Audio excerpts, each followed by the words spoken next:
ক্লাসে কেউ নেই, আমাদের ক্লাসে কেউ পাঠান, তারা চেঁচামেচি শুরু করে দিয়েছো। আর একটু যদি চেঁচামেচি শুনেছি না, খবর আছে কিন্তু, একটা কেউ ছাড়বো না, সবগুলোকে পিটুনি দিব, সবগুলোকে পিটুনি দিব।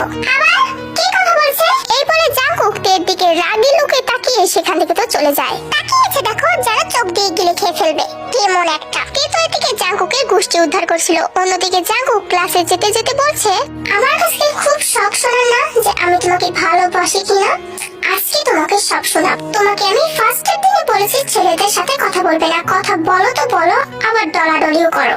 আজকে সব ক্যালকুলেশন হবে, শুধু একবার প্রাইভেটে পড়তে চাও। খুব বড় হয়ে গেছে তাই না, ফ্রেন্ড বলে ডলাডলি করতে হবে। এই বলতে বলতে জাঙ্কুক তো ক্লাসরুমে গিয়ে আবার ক্লাস করানো শুরু করে। কিছুক্ষণ পর স্কুল ছুটি হয়ে যায়, যে যার যার মতো বাড়িতে চলে যায়। জাঙ্কুক কার নিয়ে যাওয়ার সময় দেখে তে আর জিতাও একসাথেই যাচ্ছে, কিন্তু জাঙ্কুক তো সেখানে থেকে কিছুই বলবে না, মাসুল তো উঠাবে একটু পরে।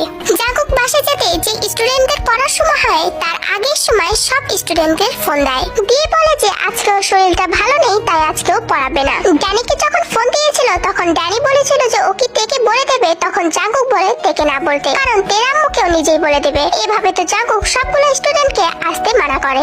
এদিক থেকে প্রাইভেটের সময় হয়ে যায়, কিন্তু তের আজকে প্রাইভেটে যেতে ইচ্ছা করছিল না।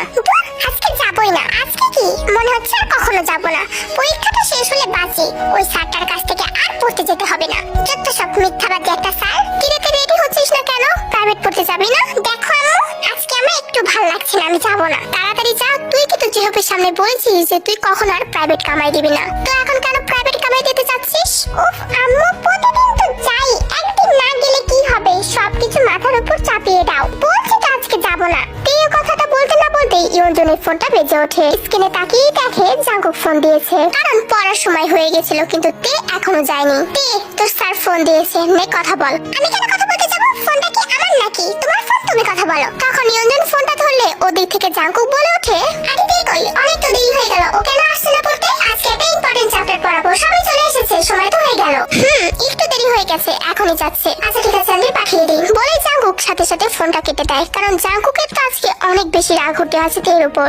তে, তোর স্যার আজকে একটা ইম্পর্টেন্ট চ্যাপ্টার পড়াবে, তাড়াতাড়ি যা। তোকে তাড়াতাড়ি যেতে বলো, সবাই চলে এসেছে। অজুহাত দিবি না তে, যা বলছি। নিশ্চয়ই স্যার মনে হয় কোনো ইম্পর্টেন্ট চ্যাপ্টারই পড়াবে, না জানো তো ফোন দেওয়ার কথা না। আচ্ছা ঠিক আছে যাই, কিন্তু যেতে ইচ্ছা করছে না, তবুও যেতে হবে। বলেতে ব্যাগ ম্যাগ গুছিয়ে তো পড়ার উদ্দেশ্যে চলে যায়। এখান থেকে এখানেই ছিল, তাই যেতে 5 মিনিট সময় লাগে না। গিয়ে দেখে স্টাডি রুমটা তো খোলাই আছে, তবে কারোর আসার শব্দ পাচ্ছে না। আস্তে আস্তে ভিতরে যেতে দেখে জাঙ্কুক তো একদম চোখ লাল করে বসে আছে। স্যারটার কি হয়েছে, আমার দিকে এভাবে তাকিয়ে আছে কেন? ওকে কেউ তো আসেনি, তাহলে কি স্যার আমাকে মিথ্যা কথা